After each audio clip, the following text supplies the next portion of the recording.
I didn't catch my wife in bed with someone else. I caught her smiling at a phone like it was a secret she deserved. I'm 42, American, the kind of guy who believed in showing up, work, respect, consistency. Like those were bolts you tightened on a marriage until it couldn't shake loose. On paper, we were clean. 12 years together. 2 kids who still ran into my arms like I was the safest thing they knew. A house with a yard that I mowed in straight lines because that's what I do when the rest of life gets noisy. Neighbors who waved. Couples who asked us where we found the time to stay so solid. My wife and I built it from the usual place. College plans and cheap apartments, late-night talks over takeout, the kind of hope you can only have when you haven't been tested yet. We weren't flashy. We were reliable. I liked that. I trusted that. Then she took a job at a marketing firm that ran hot. Big clients, loud deadlines, constant wins, and pressure like those words were badges. At first I was proud. She looked sharp leaving the house. She sounded energized on calls. She started moving faster, talking faster, like her thoughts were always half a step ahead of the room. The shifts were small. That's why they worked. Dinner got pushed later. Just this week. Wine showed up more often. It helps me come down. Her phone stopped living on the counter and started living in her hand. And there was a smile. Not the smile you give your kids when they say something dumb and sweet. Not the smile you give your husband when he's trying. This one was private, quick, contained, like she didn't want it seen. Like it belonged to someone who wasn't in the room. I noticed. Of course I did. I'm not stupid. But I was invested. So I rationalized it the way responsible men do. Stress. New environment. Office culture. A season. I told myself it would level out once she got her footing. I told myself a good marriage doesn't break because of late nights and a little distance. Truth is, I didn't want to name what it looked like. Because naming it would mean admitting something worse than work was pulling her. It would mean my marriage was drifting, quietly, confidently, without asking my permission. And I wasn't ready to accept that a life built on consistency could still be undone by a change in air. You can tell a lot about a person by who they start quoting. Her new best friend at the firm showed up in our lives the way problems usually do, through laughter first. Older woman, big voice, big opinions, the kind of energy that fills a room and makes quieter people mistake it for confidence. My wife started mentioning her constantly. Dana says, Dana told me? Dana thinks it's wild how people live like this. At first it was harmless. Office bonding. I'd nod while cleaning up dinner plates, half listening, because I wasn't trying to compete with her work world. Then the language changed. Marriage became something Dana joked about, like it was a sitcom. Dana says monogamy is a social script. Dana says women hit a point where they either choose themselves or disappear. Dana says men get comfortable and expect loyalty like it's automatic. Those weren't my wife's words. Not the woman I married. My wife used to speak like someone who took vows seriously, not like someone rehearsing lines from a podcast. Then the attitude came with it. Subtle first. She'd interrupt me mid-sentence like I was a commercial. She'd roll her eyes when I mentioned schedules, the kids' routines, the normal boring stuff that keeps a family stable. If I asked where she'd been, she'd answer like I'd accused her of a crime. I'm allowed to have a life. That sentence showed up a lot. Like a shield. Like my presence was a limitation instead of a partnership. And the thing about Dana, she didn't destroy anything directly. She just taught my wife to stop respecting it. She normalized chaos. Making bad decisions sounds like growth. Made boundaries sound like insecurity. She called it self-discovery with a straight face, and my wife started saying it the same way, like she'd earned the right to be reckless because she worked hard. I tried to stay out of it. I didn't want to be the jealous husband cliché. I didn't want to interrogate her friendships or act like she needed permission to exist. So I swallowed things. The nights she came home buzzed and talkative, but not with me. The way she'd step outside to take a call and come back smiling like she'd been fed. The way our conversations turned into logistics, kids, bills, weekend plans, while anything real got deflected. A third presence started taking up space in our home.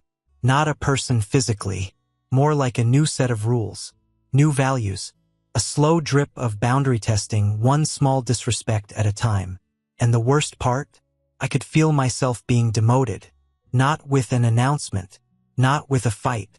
Just a quiet shift where I went from husband to background character. Useful, predictable, easy to ignore. I told myself it would pass. Men tell themselves that right up until it doesn't. Santa Cruz was supposed to be a reset. Perfect Saturday. Sun out, no wind worth complaining about. The kids tore across the sand like they were escaping school, laughing hard enough that strangers smiled.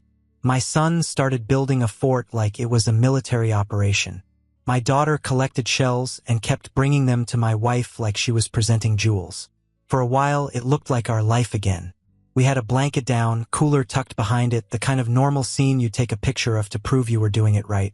My wife wore sunglasses and that relaxed smile she used to have when she wasn't performing for anyone. Then I saw him. Not a stranger. Not random. He walked up like he belonged there. Confident, tan, mid-30s, fitted shirt, expensive watch that said more than it needed to. My wife stood up before he even reached us. "Hey," she said, voice bright, too bright. She introduced him as a real estate client. Like that was supposed to explain why he knew her first name and leaned in close enough to smell her sunscreen. They talked like they'd already talked today. He laughed. She touched his arm. Quick, familiar. I stood there holding a plastic shovel my son had handed me, watching the scene tilt sideways. Then my wife turned her back to him. "I missed a spot," she said, and handed him the bottle. He didn't hesitate. He didn't act awkward. He didn't look at me for permission because men who respect other men at least glance first. He started rubbing sunscreen into her back slowly, too slow, like he was taking his time with something he'd done before. His hands moved like he knew exactly where she liked pressure. My wife closed her eyes. That's when the confusion burned off.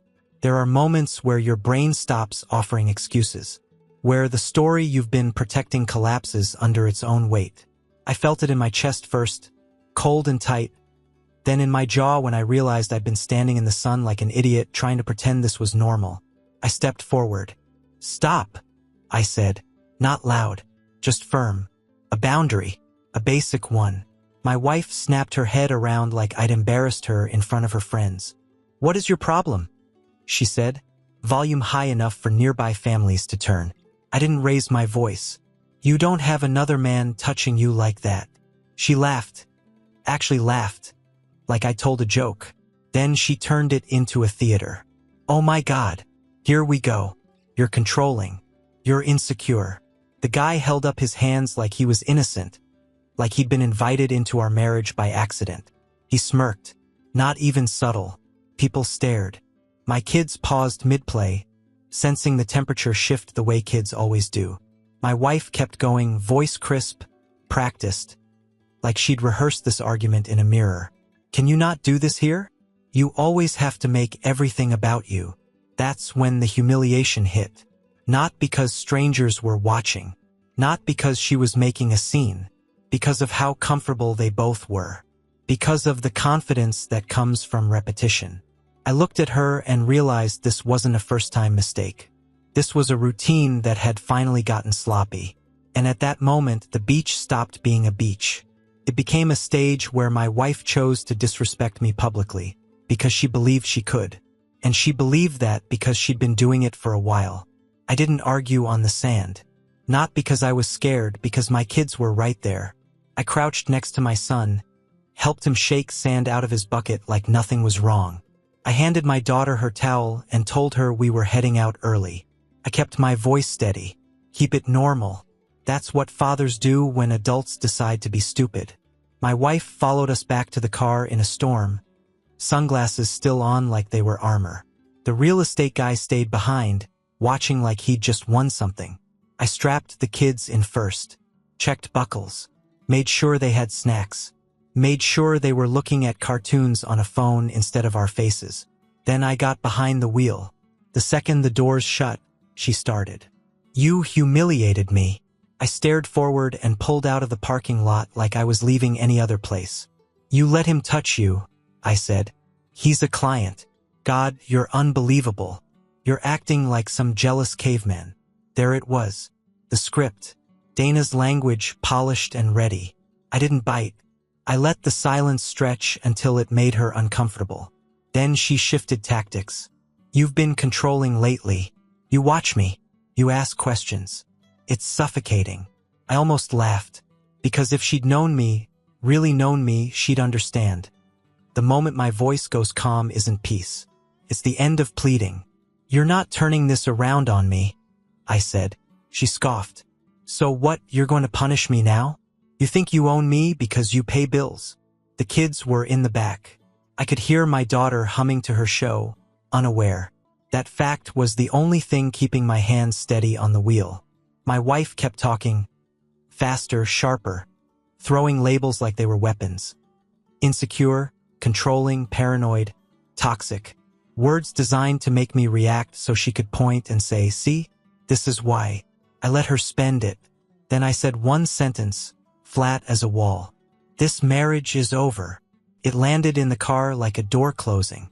Her head turned toward me so fast I could feel it. What? The word came out thin. I didn't look at her. You heard me. For half a second, the panic broke through. Just a flicker, like she'd expected a fight. A negotiation. A long emotional conversation where she could twist things and buy time. But I wasn't bargaining anymore. She tried to recover. Don't be dramatic. You're always so. Enough, I said, still calm. When we get home, you're leaving for the night. She laughed, but it was shaky. You can't tell me to leave my house. I can, I said. And you will. Not because I'm trying to hurt you. Because I'm not letting the kids watch their family unravel in the same rooms where they're supposed to feel safe. She opened her mouth to argue again, but I cut it clean. You can call Dana. You can call your client. You can call whoever you've been smiling at. But you're not staying here tonight. We drove the rest of the way in a hard silence.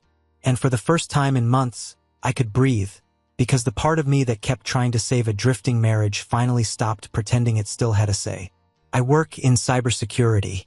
Not the movie version, no hoodies, no magic keyboards. Real work. Patterns, logs, permissions, the boring truth behind everyone's loud confidence online. That night, after I got the kids fed and settled, I didn't pace the house or send angry texts. I went into my home office and closed the door like it was a job. Because once you've seen what I saw on that beach, you don't guess. You verify. We'd always shared certain systems. Family photos, device backups, calendars, normal married couple overlap. She'd gotten careless over the years because most people do. They live like consequences only happen to other families. I didn't hack anything. I didn't need to. The trail was already there. Old syncs, forgotten folders, timestamps that didn't care about her new vocabulary. Messages that didn't read like coworkers. Photos that didn't belong in a professional thread. Locations that lined up too cleanly with her late nights. And transactions, small at first. The kind of amounts people think don't matter. Then they added up. Dinner tabs, hotel charges, ride shares at times that didn't match any work event. Little justifications disguised as routine spending. And the worst part wasn't the spending, it was the rhythm of it. Steady. Confidence. Like she'd been siphoning from our life the way you skim off the top of a fund you think no one audits. I sat there in the glow of my monitors and felt something hard settle in my chest. Not heartbreak. Accounting. I exported what mattered. Organized it by date. Built a timeline. Clean and simple like a case file. No drama, just proof stacked in order. Then I opened our bank app and did what a man does when he realizes the house is on fire. I froze what I could. Moved what I could. Cut off access to the joint accounts so the bleeding stopped right there. Her phone started blowing up my screen within minutes. Missed calls, angry texts, then more calls. The escalation was predictable. People don't start with confession when they're caught. They start with outrage. Why is my card declining? What did you do? Are you seriously trying to embarrass me? I didn't answer. Not yet. Silence makes liars talk. It makes them over-explain. It makes them reveal what they think the real problem is. And she did. The more she spiraled, the clearer it got. She wasn't texting like a wife who'd made a mistake. She was texting like someone whose access had been revoked. Like I'd shut down a privilege she assumed was permanent. I saved those messages too, because I wasn't collecting pain. I was collecting leverage. And somewhere between the last exported file and the last locked account, I understood something simple. She'd been living like the marriage was a stage and I was just the set crew. That ended in my office with a folder named in plain English and a man finally choosing facts over hope. She called at 6:12 a.m. I was already up. Coffee. Kids' lunches half done. My mind was calm in that way it only gets when the decision's already made. I answered on the second ring. "What the hell is wrong with you?" she snapped. "My card got declined at the coffee place. Do you know how that looked?" I stared at the sandwich bread like it had done something to me. "You're worried about optics. Don't do that. Don't act smug. You can't just freeze everything. That's my money too." "It was our money," I said. "Now it's evidence." Silence. Quick inhale. Then anger again, louder. "You're trying to control me. This is financial abuse." I didn't react. "Over the last 4 months, you moved a little at a time. Same days of the week. Same merchants. Same gaps right after late nights. Total is 23,400 and—" "Stop." Her voice wobbled, then sharpened. "You're making numbers up." "I'm reading them," I said. "I have dates, receipts, locations. I have messages. I have backups you forgot were shared." She shifted to threats like flipping pages in a playbook. "My friend says you can't do this. I'll get a lawyer. I'll take the kids. You're not the only parent here." "You're right," I said. "You're their mother. So act like it." She tried victim language next, softer, wounded. "I've been under so much pressure. You don't even see me anymore. You're always working." I felt alone. I kept my tone the same. "You didn't feel alone on the beach. That one hit. I heard it in the pause. The weak little silence where a lie tries to stand back up and can't." "What do you want?" she asked finally. "I want the kids protected," I said. "And I want this handled like adults." "So you're divorcing me?" "Yes. And you think you're just going to win custody because you're mad?" "I'm not mad," I said. "I'm prepared. Lawyers start today. Accounts stay frozen. Communication stays in writing. And one rule is non-negotiable." "What rule?" she said, voice tight. "The kids don't get dragged into this," I said. "No scenes. No speeches. Not using them to fix your image." She breathed like she wanted to scream. Then, smaller, "You're really doing this?" "I already did," I said. "You just haven't caught up yet." He wasn't hard to find. Men like him leave trails on purpose, social posts, tagged photos, business pages polished like resumes. Real estate guys survive on attention. It's their oxygen. And he had plenty of it. I didn't stalk him. I just looked at what he wanted the world to see, then matched it to what my files already showed me. 2 nights later, he was at a bar downtown. One of those places with dim lighting and expensive drinks that make average stories sound heroic. I parked a block away, walked in, and spotted him in under 10 seconds. He was in a booth with 2 other guys, laughing too loud. I heard my beach day come out of his mouth like a punchline. "Bro, her husband went psycho," he said, grinning. Like, full control freak. His friends laughed. He loved it. I walked over and stood there until the laughter died. Not aggressive, just a present. Men know what that means. He looked up, recognized me, and the grin stayed for a half second too long before it got stiff. "Oh," he said. What's up, man?" I slid into the seat across from him without asking. Put my hands on the table. Still calm, still controlled. His friends looked between us, suddenly interested in their drinks. "You told that story wrong," I said. He let out a fake chuckle. "Look, she's a client." "Stop," I said, and he actually stopped, like his body understood something his ego didn't. I pulled one sheet of paper from a folder and laid it flat on the table between us. Not dramatic, just clean. It was a printed statement, dates, times, locations. Nothing emotional, just enough detail to make it clear I wasn't guessing. His eyes dropped to it. The color in his face changed a shade. "You've been seeing my wife," I said. "And you've been around my kids." He straightened up, trying to reclaim ground. "I don't know what she told you, but I don't care what she told me," I said. "I care what I can prove." That landed. His mouth opened, closed. He didn't like the word prove. Men like him rely on charm, not documentation. I leaned in just slightly, not a threat, just a boundary with weight behind it.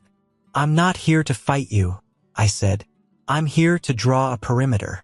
You don't contact her in a way that puts you near my children again. You don't show up at parks, events, schools, anywhere." He scoffed weakly. "You can't." "I can," I said. "Because if you cross it, your name stops being a vibe and starts being a file." His brow tightened. "Are you threatening me?" "No," I said. "I'm informing you." I tapped the paper once, then slid it closer to him. "I have months of records," I said. "Messages, meetups, money movement that doesn't look good, especially when it overlaps with business. If this goes public, it's not a fistfight. It's licensing scrutiny. It's reputation. It's income." His throat bobbed. He tried to laugh again, but it came out wrong. "You're crazy," he muttered. I stood up. "I'm a father," I said, "and fathers solve problems." I left without touching him, because consequences last longer than bruises. The fundraiser was on a Thursday night. Upscale venues, high ceilings, silent auction tables laid out like altars. People dressed like success was a moral virtue. My wife's firm was hosting it. She'd mentioned it weeks earlier, back when she still pretended I was part of her life. I went anyway, not because I wanted her back, because I knew the kind of woman she was becoming. Someone who would burn the truth down just to keep her image warm. So I dressed right. Simple suit, clean watch, haircut. I walked in like I belonged there, because I did. 12 years of marriage earns you entry to the illusion you helped build. She saw me across the room and froze for half a second. Then she recovered, a smile snapping into place like a mask. "Hey," she said when I reached her. Her voice was tight, controlled. "I didn't think you'd come." "I'm here for the cause," I said, neutral, polite, a man showing up with discipline instead of emotion. Her eyes flicked around the room, checking who was watching. That told me everything. We moved through the event like a couple in a brochure. Small talk, nods. I shook hands with people she wanted me to impress. I complimented the venue, asked clean questions, made no scenes. Then a senior partner, gray-haired, sharp-eyed, pulled me aside near the bar. "I've always admired you too," he said, voice low like it was a kindness. "Tough industry, long hours. How are you holding up with everything?" There it was. The door. My wife's head turned fast. She started to step in, a smile already forming. I beat her to it. "I appreciate that," I said, calm. "We're dealing with some financial irregularities and choices that are impacting the family. I'm handling it through proper channels." I didn't say anything. I didn't say betrayal. I didn't say anything that sounded like drama. I used the kind of language professionals understand. Controlled, precise, and impossible to ignore. The partner's expression shifted, sympathy fading into alertness. "Irregularities." I nodded once. "I don't want to make this an event conversation," I said. "But yes, it's serious enough that counsel is involved." My wife's face tightened, but she couldn't interrupt without making herself look guilty. She stood there smiling like her teeth were holding the whole mask together. The partner glanced at her, then back at me. "I'm sorry to hear that," he said carefully. "If there's anything, I'm keeping it contained," I said. "That matters to me. We have kids." That line did the rest. Kids change the math. It makes people pay attention without asking for details. I shook his hand and excused myself like I had nothing to hide, like I was simply being responsible. And I watched it happen, the moment my wife realized the narrative wasn't hers anymore. Not with a shout, not with a scene, just a controlled signal delivered early to the right person in the right room. By Monday morning, The story wouldn't be her husband is insecure. It would be something is wrong with her integrity. And that's the kind of rumor a marketing firm can't afford to ignore. She texted me the next day. Can we talk somewhere neutral? The lake house. Saturday. Please. Neutral was a lie. Please was a tactic. The lake house belonged to her uncle. It was where we'd taken the kids to fish, where she'd once leaned into me on the dock and said she couldn't believe we'd made it. It was also far enough away from town that she could stage whatever she wanted without witnesses. I went anyway, not hopeful, prepared. I arrived 10 minutes early, parked clean. I walked in with a briefcase and no anger on my face. The kind of calm that scares people who rely on chaos. They were already inside. Her, the boyfriend, and Dana. Loud friend, older, arms crossed like she was about to referee a trial she'd already decided. Support team. My wife stood up fast. Thank you for coming. Dana didn't bother with niceties. So what, you're trying to bankrupt her now? You can't just lock accounts and threaten people. The boyfriend smirked from the corner, acting like he was just there, like he wasn't poisoned in the room. I set the briefcase on the table and didn't sit still. I'm going to let you all talk first, I said. They did. Of course they did. Dana ran her mouth about control and abuse. The boyfriend tried to paint himself as a misunderstanding. My wife cried on cue, then got sharp when the tears didn't move me. It was a chorus of entitlement wrapped in therapy words. I waited until the noise burned itself out. Then I opened the briefcase. Folders. Labeled. Organized. Clean. I laid them out one by one like I was setting down weights. Financial records, I said, sliding the first folder forward. Transaction log and merchant list. I added second folder. Timeline with locations and message backups. Third, witness-friendly notes. Fourth, because yes, I'd already thought about how things sound in court. And settlement terms. Last folder placed dead center. The room changed. Not dramatically, just a quiet shift where confidence starts leaking out through the eyes. Dana's mouth closed halfway through a sentence. The boyfriend sat up straighter, suddenly aware he wasn't the main character anymore. My wife stared at the folders like she'd never seen consequences take physical form. You went through my stuff, she whispered. I reviewed shared systems, I said. Legally, carefully. Dana tried to recover. You can't prove. I slid one page out and turned it toward her. Clean summary. Dates, amounts, patterns. Enough to make denial feel stupid. Yes, I said. I can. The boyfriend stood up like he wanted to posture. This is harassment. I'm leaving. I didn't look at him. If you leave, you're out of the settlement conversation, I said. And then you're in the court conversation. Your choice. He didn't sit right away, but he stopped moving. The smirk died. I turned to my wife. Here's what's happening, I said, voice even. You repay what you took.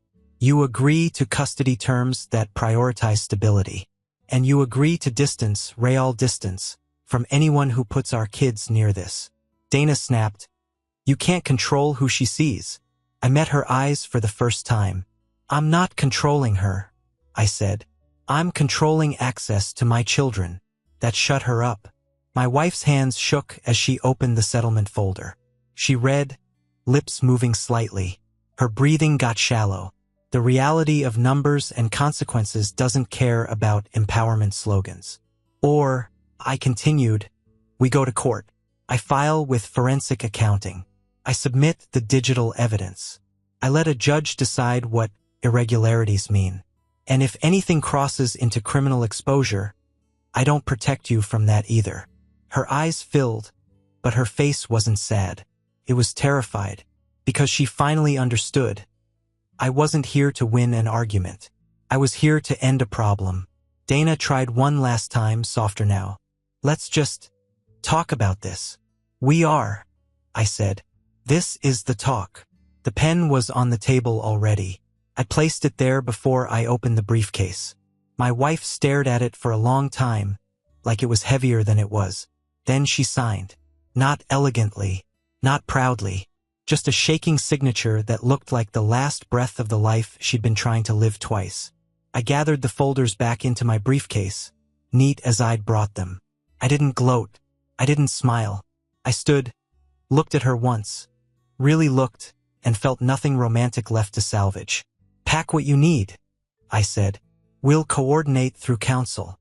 And I walked out of the lake house into clean air, not celebrating. Just moving forward, quiet certainty, steady steps, choosing stability over illusion, and building the next life around the only people in this story who never lied to me. Subscribe and stay one step ahead of cheaters. And trust me, the next story makes this one look like a fairy tale.